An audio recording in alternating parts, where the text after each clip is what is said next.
오늘 우리에게 주시는 하나님의 말씀은 역대하 29장 29절부터 36절까지 말씀입니다. 구약성경 696면 역대하 29장 29절부터 36절까지 말씀입니다. 이 계시의 말씀을 제가 받들어 읽어드릴 때 살아계신 하나님의 음성을 들으실 수 있기를 바랍니다. 제사 드리기를 마침에 왕과 그와 함께 있는 자들이 다 엎드려 경배하니라. 히스기야 왕이 귀인들과 더불어 레위 사람을 명령하여 다윗과 선견자 아삽의 시로 여호와를 찬송하게 하매 그들이 즐거움으로 찬송하고 몸을 굽혀 예배하니라. 이에 히스기야가 말하여 이르되 너희가 이제 스스로 몸을 깨끗하게 하여 여호와께 드렸으니 마땅히 나와 제물과 감사 제물을 여호와의 전으로 가져오라 하니 회중이 제물과 감사 제물을 가져오되 무릇 마음에 원하는 자는 또한 번제물도 가져오니 회중이 가져온 번제물의 수요는 수소가 70마리요 순양이 100마리요 어린 양이 200마리이니 이는 다 여호와께 번제물로 드리는 것이며 또 구별하여 드린 소가 600마리요 양이 3,000마리라. 그런데 제사장이 부족하여 그 모든 번제 짐승들의 가죽을 능히 벗기지 못하는 고로 그의 형제 레위 사람들이 그 일을 마치기까지 돕고 다른 제사장들이 성결하게 하기까지 기다렸으니 이는 레위 사람들의 성결하게 함이 제사장들보다 성심이 있었음이라. 번제와 화목제의 기름과 각 번제에 속한 전제들이 많더라. 이와 같이 여호와의 전에서 섬기는 일이 순서대로 갖추어지니라. 이 일이 갑자기 되었으나 하나님께서 백성을 위하여 예비하셨으므로 히스기야가 백성과 더불어 기뻐하였더라. 아멘. 제 큰딸이 공부를 위해서 잠깐 집을 떠나 있는 일이 있었습니다. 나가 있다가 잠시 집에 며칠 들르게 되는 일이 있었는데요. 돌아오는 딸을 맞이하기 위해서 제 아내가 집을 열심히 치우는 걸 보게 되었습니다.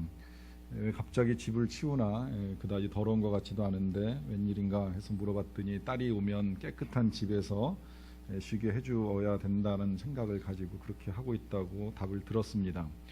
그런 기대 속에 딸이 도착을 했고요. 집에 왔습니다. 이 딸이 도착한 지 긴 시간이 흐른 것 같지는 않은데 집안 구석구석 딸이 돌아온 흔적이 나타나기 시작을 했습니다. 딸의 방으로부터 시작해서 거실 그리고 구석구석에 이런저런 것들이 쌓여가면서 우리 딸이 집에 와 있는 게 확실하구나 하는 생각을 했던 적이 있습니다. 이 치우는 거 좋은 일인데요. 이제 그 다음에 어떻게 되느냐가 때로 문제로 제기될 수가 있습니다. 제가 좋아하는 학자 중에 짐 콜린스가 있는데요. 좋은 기업을 넘어 위대한 기업으로라고 하는 책을 쓴 경영학자입니다. 책 가운데 여러 가지가 인상적인데 그 가운데서 기억이 나는 것, 조직을 구성하고 조직을 이끌어감에 있어서 어떤 사람을 태울 것이냐, 어떤 사람을 채워 나갈 것이냐라고 하는 것을 아주 중요하게 강조합니다. 이 좋은 기업을 넘어서 위대한 기업으로 나아가는 공동체가 조직 구성원을 어떤 사람으로 만들어 갈 것이냐라고 하는 걸 강조한다고 볼 수 있습니다. 비슷한 내용이 존 고든이라고 하는 사람이 쓴 에너지 버스라는 책에서도 나오는데요. 이 책은 우리의 인생을 버스에 비유합니다. 목표를 가지고 달려나가야 되는 버스 안에 필요한 것들이 많이 있는데 이제 그 중에 세 번째로 제시하는 원칙이 이렇습니다. 당신의 버스를 긍정이라고 하는 에너지로 가득 채워라. 그리고 버스 안에다가 이렇게 써붙이라는 요청도 해요. 에너지 뱀파이어 탑승 금지. 오직 긍정 에너지를 가득 채우고 잘 달려나갈 것을 요청합니다. 무엇을 채우느냐가 앞으로 갈 수 있는 힘을 결정하기 때문입니다. 우리는 지난 한 달 동안에 우리의 무너진 삶, 또 무너진 조직, 무너진 시간들 다시 세우기 위하여 무너지는 연고, 그 원인을 진단하는 일을 했습니다. 이어서 필요한 건 지난주에 깨끗이 치우는 것이라는 것을 보았습니다. 지금까지 무너짐의 이유가 되었던 것들을 과감하게 정리하는 일이 필요합니다. 여기에 때로는 손해가 날 수도 있고 때로는 고통이 있을 수 있지만 그걸 감수하고 치우는 일이 필요하다라고 하는 것이죠. 그런데 여기서만 멈추면 절대 아니 됩니다. 치우는 것도 중요하지만 이제 그 다음에 문제를 해결해 나가야 된다라고 하는 것입니다. 지역이 예를 들어 오염이 되어서 컵 안에 더러운 공기가 들어갔다라고 한다면 이걸 우리가 입으로 불어내서 그 오염된 물질을 빼내는 일을 잠시 할 수 있을지는 모르겠지만, 환경이 열악하다라고 한다면 다시 이 컵 안에는 금방 또 다른 오염된 공기가 찰 수 있습니다. 완벽하게 컵 안에 들어있는 더러운 것들을 깨끗하게 비워낼 수 있는 가장 지혜로운 방법은 이 컵 안에 물을 가득 채우는 것입니다. 그러면 더 이상은 어떤 것이 이 안에 들어갈 수 없기 때문입니다. 마찬가지의 원리를 우리 예수님도 비유를 통해서 우리에게 가르쳐 주신 일이 있습니다. 사람의 몸이 때로 귀신의 집으로 사용되는 일이 있는데요. 흔하게 일어나는 일은 아닙니다만은 어떤 사람의 집이 그렇게 사용이 되다가 귀신이 떠나가는 일이 있었습니다. 집이 소재되고 수리되었다고 예수님이 표현을 하셨는데, 떠나갔던 귀신이 거할 곳을 찾지 못하다가 원래 거하던 그곳에 돌아와서 보니까 이거 깨끗한 게 좋다라고 생각을 하고, 그 다음에는 자기의 친구 7명을 데리고 와서 함께 머무는 일이 있을 수 있다라고 하는 말씀을 하셨습니다. 깨끗이 치워지고 난 다음에 무엇인가 채워지지 아니하면 그와 같은 일들이 일어날 수 있다라고 하는 것이지요. 이 같은 일들이 흔하게는 일어나지 아니하지만, 강조하는 것은 우리의 영혼 비우는 것도 중요하지만 채우는 게 더욱 중요하다라고 하는 것입니다. 이제 여기서 불교의 영성과 우리 기독교의 영성의 차이가 나타납니다. 우리 사회가 이 산업사회, 물질주의 사회 속에 살다 보니까 지나치게 보이는 것에 집착하고, 이 집착으로 벗어나기 위하여 근간에 많이 강조되고 있는 것이 비움의 영성입니다. 법정 스님이 무소유라고 하는 그 제목의 책에서 대표되는 이 불교의 행복론은 비움의 행복을 강조합니다. 비울 때에 행복해진다고 말씀하는 것이지요. 한편 보면 매력적인 면이 없지 않아 있습니다만, 이 비움이 위험한 것은 뭐냐면, 그 영성 속에 비워내다 보면 우리 안에 모셔야 될 신조차도 비워내는 일이 있습니다. 그러다 보면 자기의 수행과 의지에 의하여서 결국은 자기 자신이 신이 되는 결과를 가져오게 되는 것이죠. 기독교에서 말하는 행복론은 조금 다릅니다. 비움이 아니라 채움입니다. 무엇으로 채우느냐? 하나님의 은혜로 채우는 것입니다. 그리고 하나님의 형상으로 채우고 성령으로 채우는 것입니다. 그래서 이 채움이라고 하는 단어를 우리 성경에서는 충만이라고 표현을 하는데, 충만 말 그대로 가득 차고 넘쳐나는 상태를 말하는 것입니다. 근데 이때 이제 차는 것이 다른 어떤 것이 아니라 그리스도로 차는 것을 이야기합니다. 성령으로 차고 넘치는 겁니다.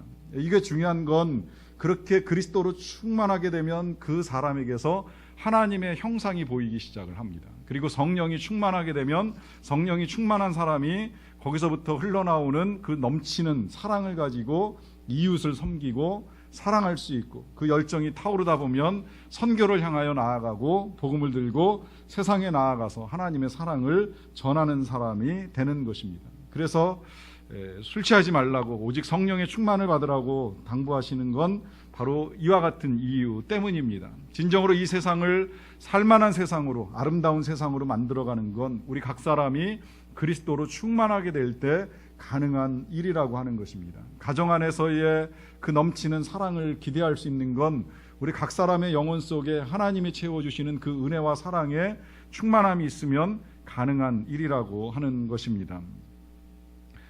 지난주에 우리는 히스기야 왕이 아버지의 불신앙으로 인하여 무너진 나라를 재건하기 위하여 오랫동안 우상에 의하여 더러워진 성전을 깨끗이 치우는 작업을 하는 것을 보았습니다.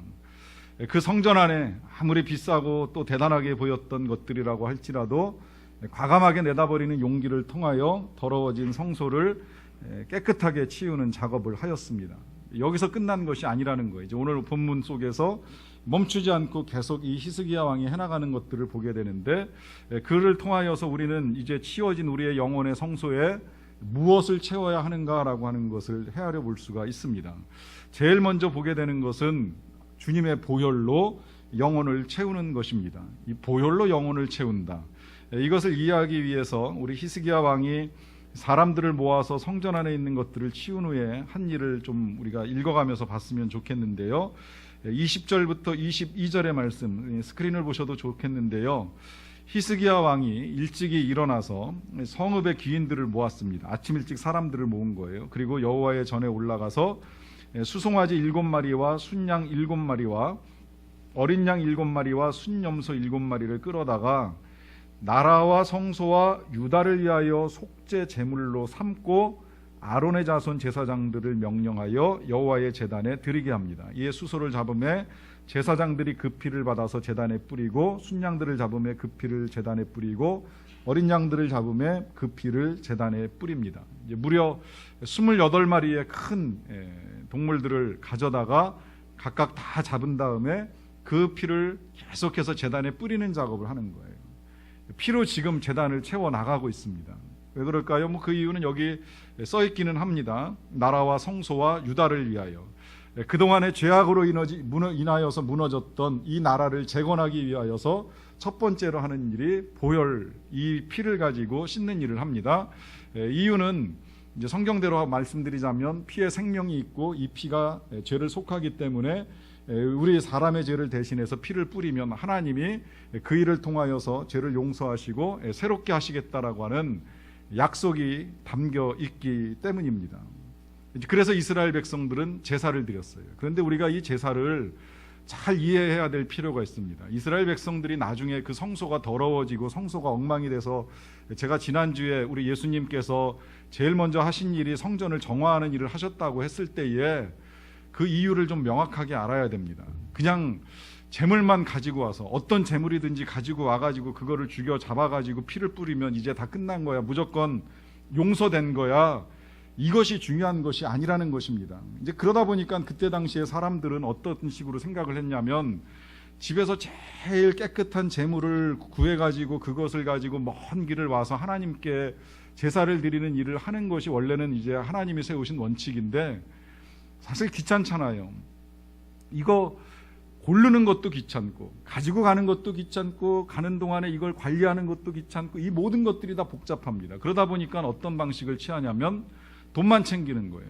떠날 때 돈만 챙겨서 성전까지 온 다음에 성전 안에서 매매하는 양 사고, 염소 사고, 돈으로 사가지고 그게 병든 것이든 잘못된 것이든 상관없이 그냥 한 마리 사가지고 빨리 그냥 제사 드리고, 끝났으니까 용서 받았어, 이렇게 생각하고 집으로 돌아가는 것입니다. 이게 형식만 남고 내용이 없고 마음이 없다 보니까 예수님이 이걸 걷어내신 거예요. 이 잘못된 걸 치워버리게 하신 것입니다. 중요한 건 그 제물이 드려질 때에 사람들이 취하여야 될 마음의 태도가 있습니다. 그 마음의 태도는 뭐냐면, 내가 죄인이라고 하는 사실을 인정하는 거예요. 내가 잘못되었다라고 하는 사실을 먼저 고백하는 것입니다. 그리고 그 잘못 때문에 죽어야 될 것은 바로 나 자신이라고 하는 사실도 인정하는 것입니다. 그런데 내가 죽을 수 없으니 나 대신 제물을 바칩니다. 이 제물이 내 앞에서 죽어갑니다.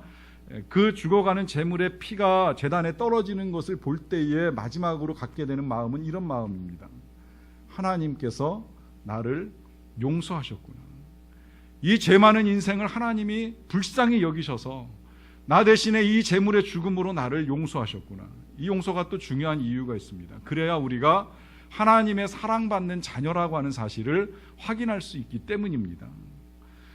한 제물이 하나님께 드려지면서 나는 용서를 받고, 그래서 하나님이 나를 버리지 아니하시고 나를 사랑하신다라고 하는 이 확신을 가지고 다시 세상을 향하여 나아가는 것이지요.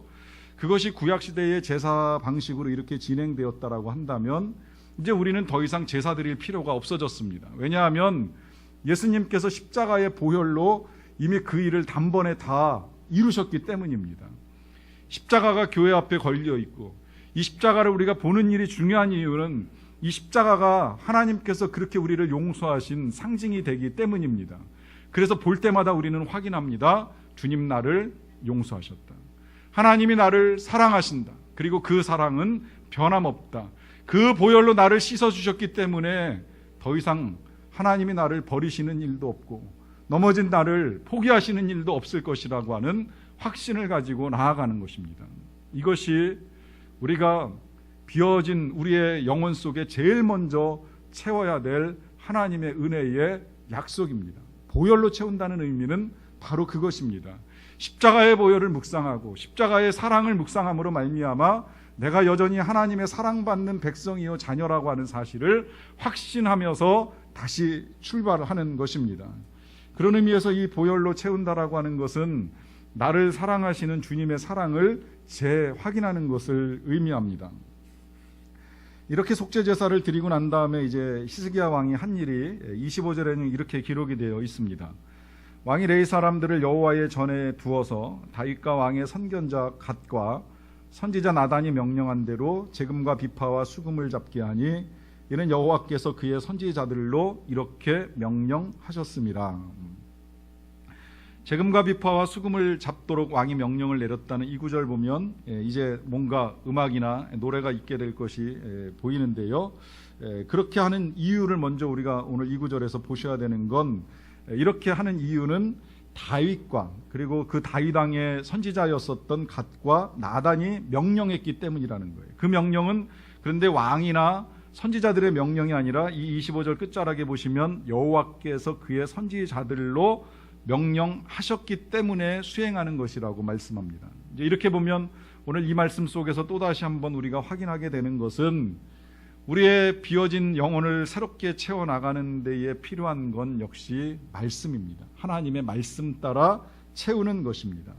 말씀으로 채우지 아니하면 또다시 이상한 것들로 채워질 가능성이 크기 때문입니다. 여러분, 이 말씀은 우리의 삶에 있어서 아주 중요한 것입니다. 강조되다 보니까 자주 말씀을 드리게 되는데, 통상 기도는 영혼의 호흡이라고 표현을 하고 또 말씀은 영혼의 양식이라고 하는 표현을 많이 합니다. 기도가 영혼의 호흡이기 때문에 기도하지 아니하면 호흡이 멈춰진 것입니다. 때로 우리는 기도할 수 없을 때에 다른 사람의 기도를 통해서 인공호흡하는 일들이 있을 수가 있습니다. 그런데 이 말씀, 영혼의 양식은 인공적으로 먹을 수 있는 방법이 없습니다. 먹지 아니하면 죽게 되어 있습니다. 생명을 가진 건 양식을 먹지 아니하면 생명을 연장해 나가는 것이 어렵습니다. 통상적으로 새는 굶은 상태에서 9일을 버틸 수 있다고 그러더라고요. 개가 한 20일 정도 아무것도 먹지 않으면 한 20일 버틴다고 이야기합니다. 좀 오래 버티는 거북이가 한 500일, 그리고 뱀이 한 800일 정도까지 안 먹고도 버틸 수 있다 그래요. 사람은 물 한 모금 먹지 아니하면 평균적으로는 한 12일 정도. 그래서 금식을 하신다고 하더라도 반드시 물을 드셔야 되는 것이 정말 위험합니다. 장기 금식을 하게 되면 장이 유착될 가능성도 있기 때문에 물을 드시면서 금식을 하는 것이 맞습니다. 근데 이 물조차도 드시지 아니하면 그만큼 위험하다는 거예요.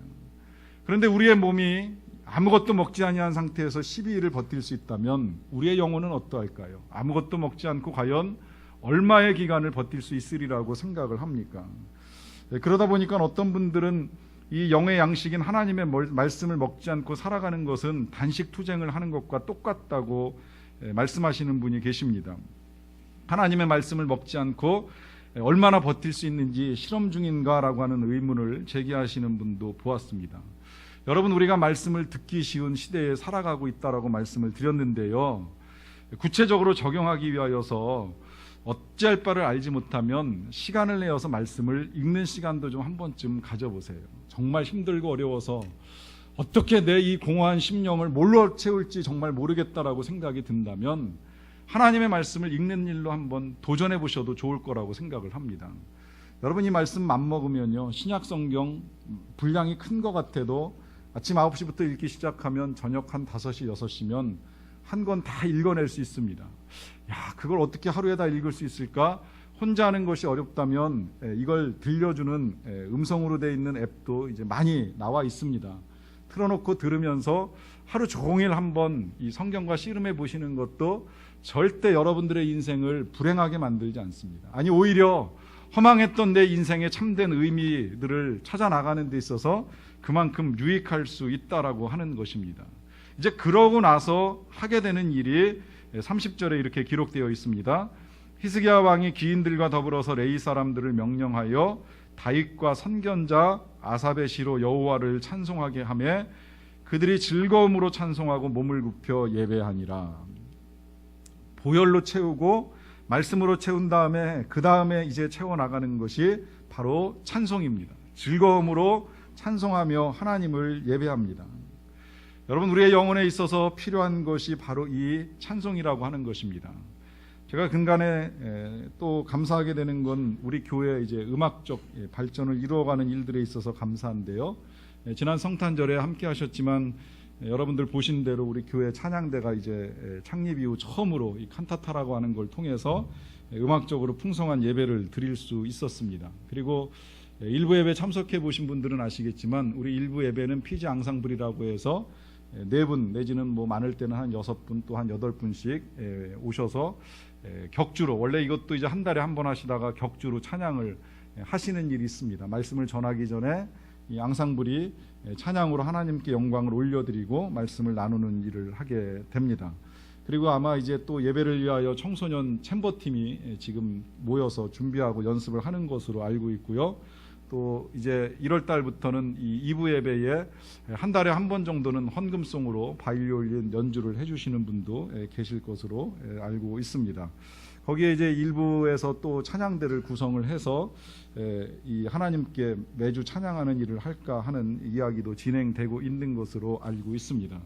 이 모든 일들이 우리의 예배 가운데에 교회 안에 음악이 필요하다라고 하는 것을 알고 계시는 분들이 헌신해서 이루어지고 있는 결과입니다. 언젠가 이제 대원을 모집하는 광고가 또 있을 터인데 부탁드리기는 오디션이 없을 때 지원하시기 바랍니다. 시간이 지나면 이제 갈수록 힘들어진다는 걸 말씀드립니다. 이 교회된 우리 각 성도들이 교회 안에 모여서 예배하고 음악으로 하나님께 영광을 올려드리는 일도 필요하지만 여러분 각 개인의 삶에 있어서도 찬양이 필요합니다. 우리가 성경에서 시편을 찬양이라고 분류를 하는데요, 뭐 기도라고도 볼 수 있어요. 이제 시편은 섞여 있긴 해요. 찬양만으로 되어 있는 시도 있고요, 한 사람의 절박한 간구 속에 드리는 기도로 되어 있는 시도 있습니다. 근데 사실 뭐 굳이 구분할 필요는 없어요. 찬양이 곡조가 붙은 기도라고 한다면 기도는 곡조 없는 찬양이라고도 할 수 있기 때문에 어떤 것도 상관이 없습니다. 그런데 어떤 상황 속에서도 이 찬양을 우리가 놓치지 않고 살아가는 것이 필요한 것은 틀림이 없습니다. 왜냐하면 시편 총 150편인데요 그 중에 한 73편 정도가 다윗이 쓴 것으로 되어 있습니다.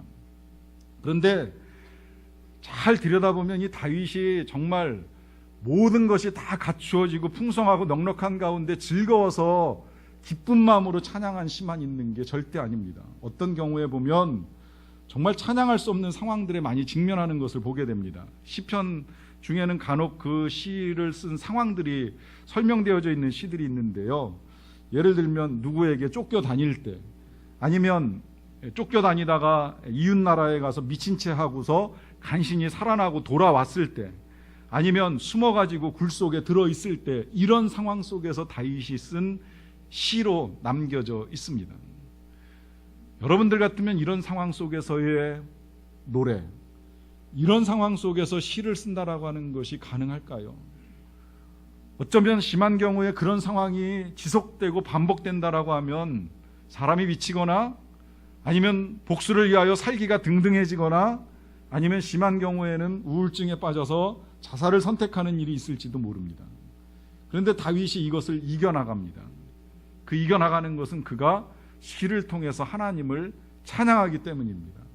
정확하게는 찬양 가운데 하나님의 임재를 경험합니다.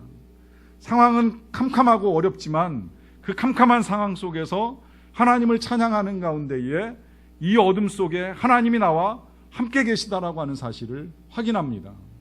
마음이 억울하고 답답하지만 이 억울한 것을 우리 하나님이 아시고 하나님께서 나를 도우실 것을 믿고 나아갑니다.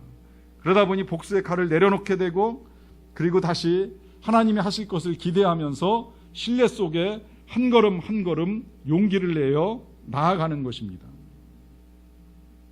그런 의미에서 무너진 영혼과 우리의 삶을 다시 세움에 있어서 찬양은 강력한 에너지가 되는 것입니다. 이 찬양과 더불어서 또 하나 우리의 영혼에 채워야 할 것이 있다면 그것은 감사입니다. 31절의 말씀입니다. 이에 히스기야가 말하여 이르되 너희가 이제 스스로 몸을 깨끗하게 하여 여호와께 드렸으니 마땅히 나와 제물과 감사 제물을 여호와의 전으로 가져오라 하니 회중이 제물과 감사 제물을 가져오되 무릇 마음에 원하는 자는 또한 번제물도 가져왔다 그래요. 히스기야 왕이 속죄 제사를 드리고 난 다음에 이제 명령을 내렸어요. 감사 제물을 가지고 와라 그래요. 그래서 드리라 그래요. 근데 사실 이 부분이 조금 맞지 않는다는 생각이 들기도 합니다. 왜냐하면 이 감사라고 하는 건 명령에서 진행하면 그 감사 자체가 의미가 퇴색되기 때문입니다. 감사라고 하는 건 원래 감사한 일을 겪은 사람이 마음의 감동을 가지고 자원에서 표시하는 마음의 상태라고 할 수 있습니다. 이제 그럼에도 불구하고 왕이 명령을 내렸어요. 감사 제물을 가지고 와라. 그러자 이제 사람들이 마음에 원하는 자가 번제물도 가지고 왔다라고 하는데, 이것이 명령에서 될 일은 아니지만 왕이 명령을 내렸습니다. 그리고 때때로 성경은 우리에게 감사할 것을 당부하는 일들이 많습니다. 범사에 감사라고 말을 합니다. 왜 그럴까요? 그것이 그저 제물을 받기 위하여 내리는 명령일까요? 아니지요. 사실은 이 감사라고 하는 것이 마음이 담겨 있지 아니하면 제물이 아무리 귀하고 대단한 것이라도 소용이 없습니다. 중요한 건 마음의 표현입니다. 마음의 표현이 되어질 때에 감사가 진정으로 드려지는 것이 됩니다. 그렇다면 하나님께서 왜 이 감사 제물을 드리라고, 감사를 하라고 명령하는 일을 하시는 것일까요? 거기에 이유가 있습니다. 그 자체가 하나님을 기쁘시게 할 수도 있기는 합니다만은, 그와 더불어서 하나님이 감사하는 자에게 주시는 은혜가 있기 때문입니다. 그 은혜는 우리가 다시 무너진 삶을 세워나갈 수 있는 긍정 에너지를 공급받는 것입니다. 제물을 드리고 안 드리고를 떠나서 마음으로 우리가 하나님께 감사를 드리게 되면 하나님께서 그 감사를 받으시고 감사하는 영혼에게 긍정 에너지로 갚아 주신다라고 하는 것입니다. 이건 특히 우리의 무너진 삶을 다시 세움에 있어서는 더더욱 중요합니다. 왜냐하면 무너진 삶의 자리가 자칫 잘못하면 다시 세울 수 있는 가능성이 보이지 아니할 때가 있어요. 너무 깊은 절망에 빠지다 보면 도대체 이 상황에서 무엇을 할 수 있을까라고 하는 생각이 찾아 들어옵니다. 너무 힘들다 보면 난 더 이상은 안 되겠다라고 하는 생각을 할 때도 있습니다. 그것이 반복되거나 지속되는 상황 속에 우리가 오랫동안 놓여 있었다라고 한다면 더더욱 이젠 더 이상 아무것도 할 수 없다라고 하는 생각이 들 수도 있습니다. 여러분, 그런 상황 속에서도 감사하시라는 거예요. 다시 감사하시라는 거예요. 그래도 남아있는 걸 다시 헤아려 보고 하나님께 감사드리시라는 거예요. 아직도 움직일 수 있는 건강한 몸이 남아있다면 감사하시고, 사랑하는 가족이 남아있는 거 헤아려 보고 감사하고, 함께 예배드릴 수 있는 교회와 교회에서 만나는 믿음의 가족들 남아있으면 감사하시고, 무엇보다도 이와 같은 것들 다 헤아릴 수 없을 때에 영원히 살아계신 하나님, 영원히 내 곁을 떠나지 아니하겠다고 약속하신 하나님, 이보다 더 귀한 것이 어디 있겠습니까? 더군다나 그 하나님은 우리에게 약속하시기를 우리가 당하는 환난은 잠시뿐이요 장차 임하게 될 영광과 좋게 비교할 수 없다고 말씀하셨는데, 그 말씀 우리가 붙들면 얼마든지 다시 시작할 수 있습니다. 이런 상황들을 감사할 수 있는 것입니다. 실제로 그렇게 감사 제물을 드린 이 이스라엘 백성들이 얻게 된 것이 오늘 본문 마지막 36절에 이렇게 기록되어 있습니다. 이 일이 갑자기 되었으나 하나님께서 백성을 위하여 예비하셨으므로 히스기야가 백성과 더불어 기뻐하였더라. 이 모든 일들을 통하여 백성들이 기쁨을 회복했습니다. 성전 안에 있는 더러운 것들을 다 치워내고, 그러고 다시 그 성전 안에 보혈로 채우고, 또 말씀으로 채우고, 찬양으로 채우고, 감사로 채우고 하다 보니 기쁨이 회복되었다고 말씀하고 있습니다. 여러분, 다시 세우려면 치워야 되고 그 다음에 채워야 됩니다. 그 채움에 필요한 것들은 바로 보혈이요, 말씀이요, 찬양이요, 감사입니다. 들으시면서 혹시 뭔가 이것이 정말 그럴까라고 하는 생각을 가지신 분들을 위하여 조금만 더 말씀을 드립니다.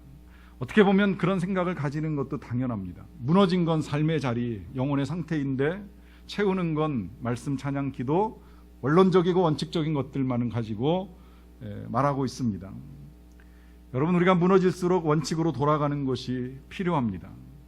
사울왕이 무너질 수밖에 없었던 건 원칙을 무시했기 때문이라고 한다면, 우리는 거꾸로 원칙을 세움을 통하여서 우리의 삶을 새롭게 세워나갈 수 있기 때문입니다. 그 명확한 증거가 이제 이 히스기야 왕의 역사를 통하여서 다시 한번 헤아려 보게 되는데요. 사실 히스기야 왕이 통치할 때 무너진 건 나라입니다. 나라가 전쟁으로 무너졌습니다. 전쟁으로 인하여 약탈당하고 전쟁으로 인하여서 많은 것들이 무너져 내렸습니다. 그때 히스기야는 군사를 모집하거나 경제를 부흥시키기 위하여 애쓴 것이 아니라 성소의 문을 열고 성소를 치우고 성소를 채워나가는 작업을 했던 것입니다. 그 일의 결과를 오늘 본문 이후에 이어지는 역사, 역대기 이 30장 이후로 내지는 같은 내용을 기록하고 있는 열왕기하를 보게 되면 몇 가지 증거들로 우리에게 가르쳐 줍니다. 이후에 다시 블레셋과 전쟁을 하게 되는데 승리해서 빼앗긴 영토를 다시 찾는 일이 있습니다. 그렇다고 해서 모든 어려움이 또 다 사라진 건 아니에요. 이렇게까지 했는데 아수르가 왕이 바뀌면서 다시 한번 침공하는 일이 있었습니다. 이번에는 산헤립이라고 하는 왕이 공격을 하는데 18만 5천 명이라고 하는 대군을 이끌고 예루살렘 성을 겹겹이 에워싸서 완전히 굶겨서 죽이려고 하는 계획까지 세웠습니다. 그런데 이 상황 속에서 하나님이 도우십니다. 아직까지 이스라엘은 채 전쟁할 준비가 되어 있지 아니하지만 하나님이 도우심으로 말미암아 그 아수르의 대군이 대패하고서 물러가는 일을 겪게 합니다. 여러분, 하나님의 사람은 원칙으로 승리하는 것입니다. 하나님의 사람은 원칙으로 이루어가는 것입니다. 힘들고 어려울지라도 원칙을 붙들 때에 하나님이 도우시고 하나님이 이루십니다. 그렇게 다시 하나님과 함께 원칙을 지킴으로 복된 새해를 만들어갈 수 있게 되시기를 간절히 축원합니다. 같이 기도하시겠습니다. 여러분, 오늘은 2014년 마지막 주일입니다. 지난 한 해 어떠셨습니까? 영적으로 혹은 삶의 자리에서 여러분들이 속한 곳에서 혹시 다시 세우기를 원하셨던 것은 없으셨는지요? 많이 무너졌다 할지라도 먼저 감사하시기 바랍니다. 헤아려 감사하시기 바랍니다. 남아있는 것들, 허락하신 것들, 그리고 하나님의 존재와 하나님의 사랑하심에 감사하시고, 그리고 고백합시다. 하나님과 함께 이렇게 저렇게 채워나가기를 원합니다. 보혈로, 말씀으로, 찬양으로, 감사함으로 내 인생 만들어 다시 2015년 은혜 충만한 새해, 또 하나님이 형통케 하시는 새해, 능력의 새해, 그 풍성케 하심으로 나누고 섬기는 복된 나날들이 되기를 원합니다. 이 같은 고백을 각자의 목소리로 하나님께 드리는 시간을 잠시 갖도록 하겠습니다. 기도하시겠습니다.